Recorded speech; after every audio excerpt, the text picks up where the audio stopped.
Assalamualaikum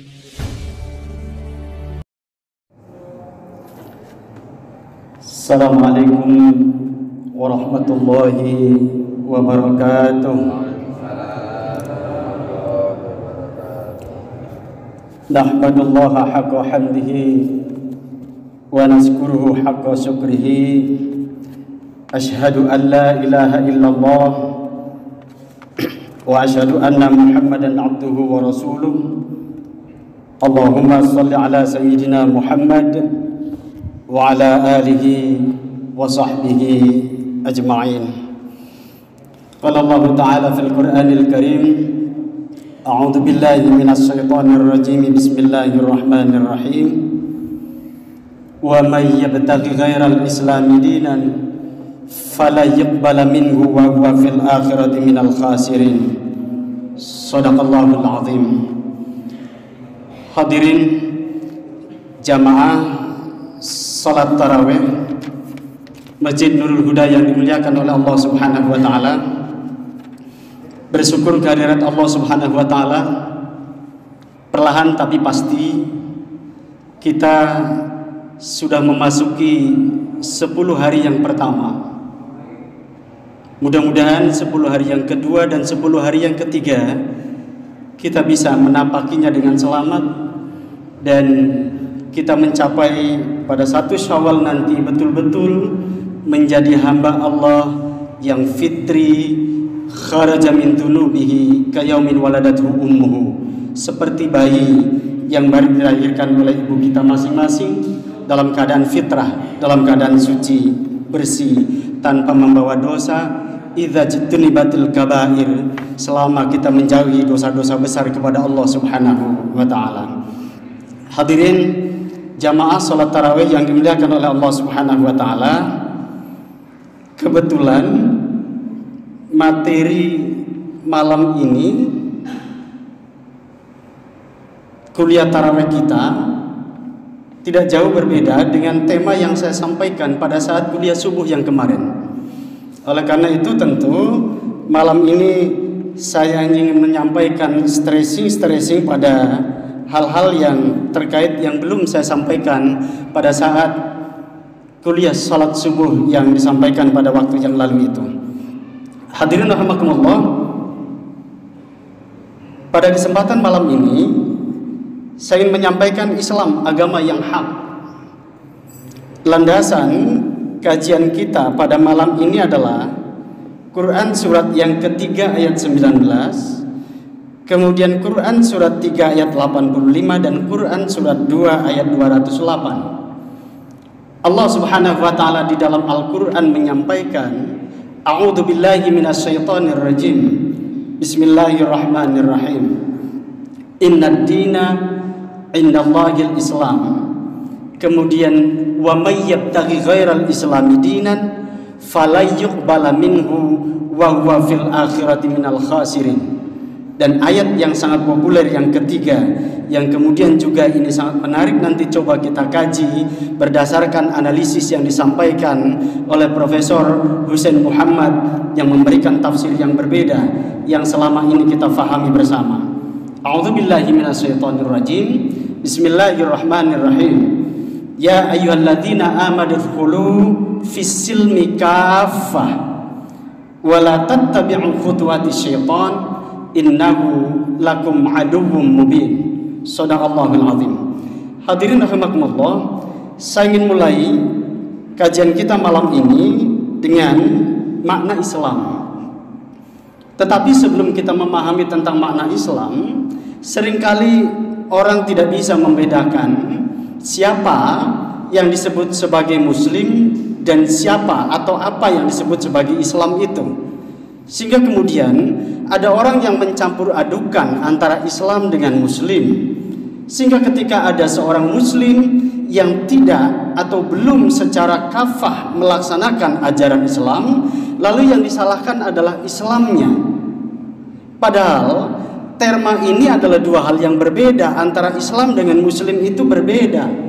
Islam adalah sekumpulan doktrin, ajaran agama yang disampaikan oleh Allah kepada Rasulullah lalu kemudian disampaikan kepada kita sekalian, supaya kemudian ajaran-ajaran itu kita lakukan dengan baik.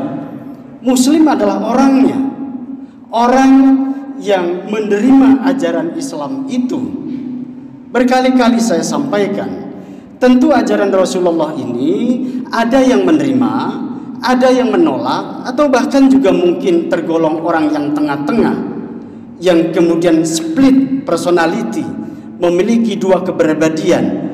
Kadang dia di hadapan orang beriman menyatakan iman, tapi dikatakan di hadapan orang-orang yang tidak beriman, saya bukan golongan dari orang-orang yang beriman. Hadirin rahimakumullah, dengan demikian sesuatu hal yang berbeda antara agama dengan pemeluknya, antara Islam dengan Muslim. Islam itu diambil dari kata sin, lam, mim, salama atau aslama, yang bermakna damai, selamat, tunduk, bersih. Oleh karena itu, Islam adalah agama yang mengajarkan umatnya untuk menebarkan keselamatan dan kedamaian. Itu kenapa hadirin rahimakumullah, salat yang tadi barusan kita lakukan diawali dari takbir kepada Allah, Allahu Akbar. Ini adalah melambangkan makna simbolik ibadah spiritual kita kepada Allah, secara vertikal kepada Allah. Lalu kemudian salat kita diakhiri dengan salam, menengok ke arah sebelah kanan, assalamualaikum warahmatullahi, lalu kemudian sebelah kiri, assalamualaikum warahmatullahi wabarakatuh. Maknanya apa? Selesai kita melaksanakan ibadah spiritual, ibadah vertikal kepada Allah, meminjam bahasa Profesor Amin Rais, Bapak Ibu sekalian, ibadah spiritual kita itu harus nomosi pada ibadah sosial kita. Oleh karena itu, setelah Allahu Akbar takbiratul ihram, salat kita diakhiri dengan salam. Ibadah sosial kita disuruh setelah membesarkan Allah, kita diperintahkan untuk menebarkan keselamatan kepada tetangga kita, saudara kita, tetangga kita yang ada di sebelah kanan, tetangga kita yang ada di sebelah depan kita, sebelah kiri kita, di belakang kita. Dengan demikian, kalau kemudian kita sholatnya bagus, ibadah spiritualnya hebat, tapi kemudian tetangga sebelah kita tersakiti oleh perkataan kita, oleh perbuatan kita yang sholatnya bagus itu, maka sejatinya sholat yang kita lakukan itu belum tanha anil fahsya'i wal munkar. Oleh karena itu, hadirin rahimakumullah, ketika Rasulullah Shallallahu Alaihi Wasallam melaksanakan haji wada di hadapan 140.000 jamaah 14 abad yang lalu, Rasul mengatakan, ketika saya bicara tentang iman, Kanjeng Nabi bicara, siapa yang disebut sebagai seorang mukmin itu? Kali ini ketika saya bicara tentang Islam, Kanjeng Nabi juga menyampaikan pertanyaan yang sama kepada jamaah haji yang hadir pada saat itu. Siapa yang disebut sebagai seorang muslim itu? Ucapkan Kanjeng Nabi. Bapak Ibu sekalian, ketika itu para sahabat tidak ada yang mampu menjawab, menunggu jawaban dari Rasulullah Sallallahu Alaihi Wasallam. Lalu kemudian Rasulullah menyampaikan jawabannya, menyambung kata-katanya. Siapa yang disebut sebagai seorang muslim itu? Kata Kanjeng Nabi, dijawab, man saliman nasu min lisanihi wa yadihi. Seseorang yang disebut sebagai seorang muslim itu, seseorang yang disebut berislam itu adalah kriterianya dua. Man saliman nasu min lisanihi wa yadihi. Seseorang yang disebut sebagai berislam itu adalah dia yang mampu menyelamatkan orang lain dengan lisannya, dengan lidahnya, dengan perkataannya. Lalu yang kemudian yang kedua, dengan tangannya, dengan kekuasaannya.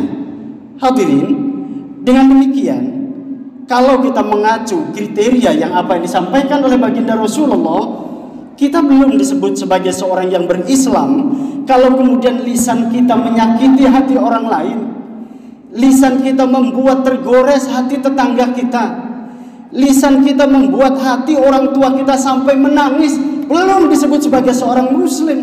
Karena hati kita tersakiti oleh lisan saudara kita sendiri. Atau sebaliknya, lisan kita menyakiti hati saudara kita sendiri. Ini parameter yang disampaikan oleh Rasulullah. Atau yang kedua, ya tangan kita, kekuasaan kita tidak bisa memberikan keselamatan, kesejahteraan kepada orang lain, maka ini belum disebut sebagai seorang muslim.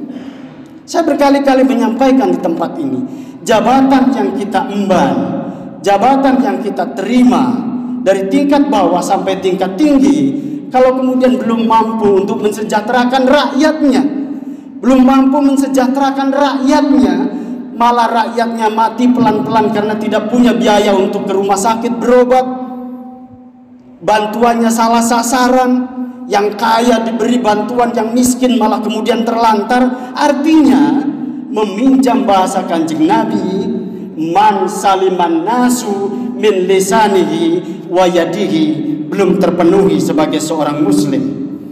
Hadirin rahimakumullah, pada kesempatan yang terbatas ini saya kira menarik tadi yang saya sampaikan. Kajian, coba kita buka YouTube Profesor Husain Muhammad yang dari Cirebon itu. Saya kira menarik beliau menyampaikan tafsir yang berbeda yang selama ini disampaikan oleh orang-orang yang merasa dirinya Islamnya hebat dibandingkan dengan yang lain. Ketika mengatakan dengan menyetir ayat Al-Quran, A'udzubillahi minasyaitonirrajim, Bismillahirrahmanirrahim, Ya ayyuhalladzina amanu dkhulu fis-silmi kaffah wala tattabi'u khutuwati syaitan innahu lakum aduwwum mubin. Banyak para mufassir yang kemudian ini populer di kalangan kita yang mengatakan bahwa hai orang-orang yang beriman, masuklah kalian ke dalam agama Islam dengan kafah, dan jangan kamu mengikuti langkah-langkah setan, karena sejatinya setan itu adalah musuh yang nyata bagi kita sekalian. Banyak yang mengatakan tafsir ayat ini adalah supaya kita masuk ke dalam Islam tidak separuh-separuh. Karena yang separuh-separuh katanya serba tidak enak. Manjing umah separuh ning lawang, endase manjing awakan njaba blenak. Manjing mobil endase separuh manjing awakan njaba blenak pada lara awakan. Atau makan nasi separuh mateng separuh beli bleketeng lara weteng. Akhirnya kemudian mengatakan masuklah Islam secara kafah, jangan dipilah, jangan dipilih, yang enak-enak kemudian diambil, yang tidak enak kemudian tidak diambil. Husain Muhammad dalam tafsirnya mengatakan dengan menyetir salah satu mufassir yang kemudian saya kira ini menjadi sebuah alternatif kalau kemudian coba kita berpaling pada tafsir yang lain. Ketika beliau mengatakan kata fisilmi di situ bukan Islam maknanya. Kenapa? Tidak logis dong. Ketika di ayat ini diawal dengan ya ayyuhalladzina amanu, wahai orang-orang yang beriman, udkhulu fis-silmi kafah, masuklah kalian ke dalam agama Islam misalnya. Orang sudah beriman kok disuruh berislam? Orang yang sudah beriman pasti berislam. Berislam belum tentu beriman. Jadi nggak logis kalau kemudian kata beliau ditafsirkan, wahai orang-orang yang beriman, masuklah ke dalam Islam dengan secara keseluruhan. Maka beliau kemudian menafsirkan dengan alternatif yang berbeda. Fisilmi di situ maknanya adalah dengan keselamatan, dengan kesejahteraan, dengan kedamaian. Oleh karena itu adalah tugas kita, orang yang beriman adalah menebarkan keselamatan, menebarkan kesejahteraan, menebarkan kebahagiaan kepada yang lain. Itu kenapa hadirin rahimakumullah, di awal Kanjeng Nabi datang ke Madinah, meminjam bahasa yang disampaikan oleh Abdullah bin Salam.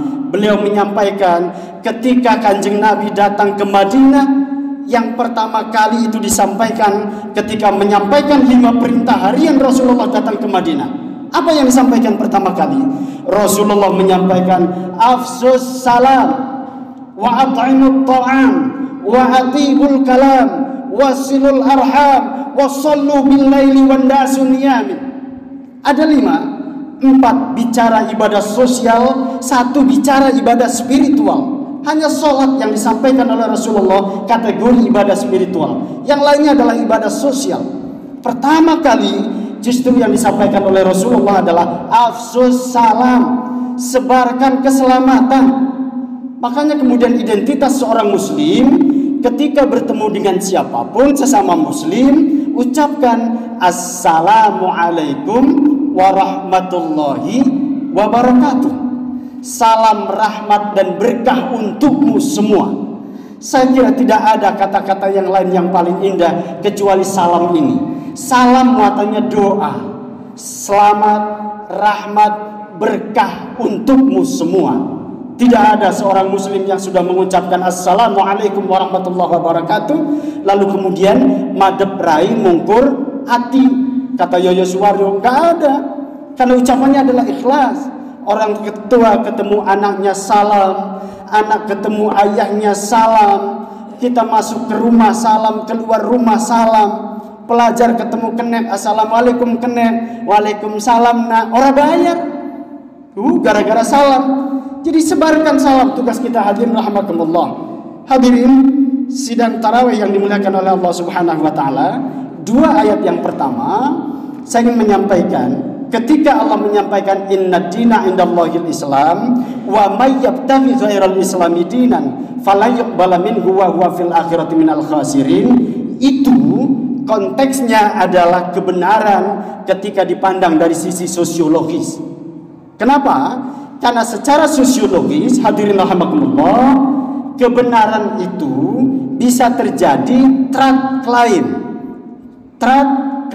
pembenaran terhadap agamanya masing-masing. Di sini kemudian sudah terjadi konflik horizontal antar agama. Kalau saya tanya orang Kristen, Mas, menurut sampean agama apa yang paling baik menurut Anda? Orang Kristen mau ngomong apa? Pasti dia jawab agama Kristen dong yang paling baik. Lalu kemudian saya tanya orang Hindu. Orang Hindu akan mengatakan ketika saya tanya, menurut Bapak, menurut sampean, agama apa yang baik menurut sampean? Orang Hindu akan menjawab, agama Hindu dong yang paling baik. Gak mungkin dia ketika ditanya agama Islam yang paling baik, gak mungkin.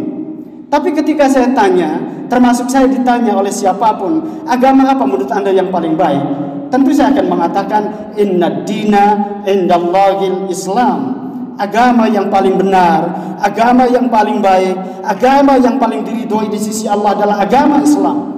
Apalagi dipertegas dalam Quran surat Ali Imran yang berikutnya. Allah menyatakan, "Wa may yabtaghi ghairal islami dinan, fala yuqbala minhu wa huwa fil akhirati minal khasirin." Barang siapa yang mencari agama selain agama Islam, maka di akhirat kelak dia tergolong orang-orang yang merugi. Jelas.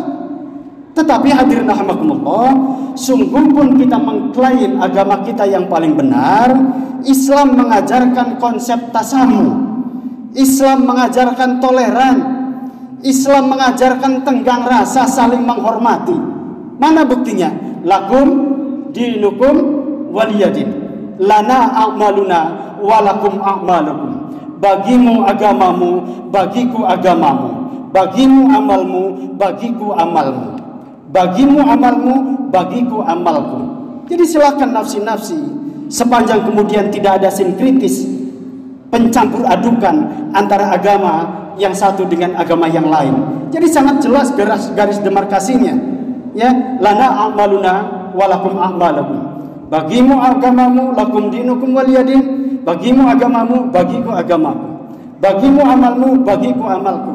Duitmu, duitku. Enak kan? Istrimu, ada bahaya. Hadirin rahimakumullah, saya kira ini yang ingin saya sampaikan. Mudah-mudahan ada manfaatnya bagi kita sekalian. Mohon maaf agak terlalu lama karena kagok. Ini malah ada satu lagi kisah tentang bagaimana kemudian seseorang ketika sudah berislam. Tapi baiklah, kita to be continue, kita bersambung. Mudah-mudahan umur kita dipanjangkan oleh Allah Subhanahu wa taala. Kemudian kita bisa dipertemukan lagi dalam kajian-kajian yang lain. Hasbunallah wa ni'mal wakil. Billahi fi sabilillah. Assalamualaikum warahmatullahi wabarakatuh.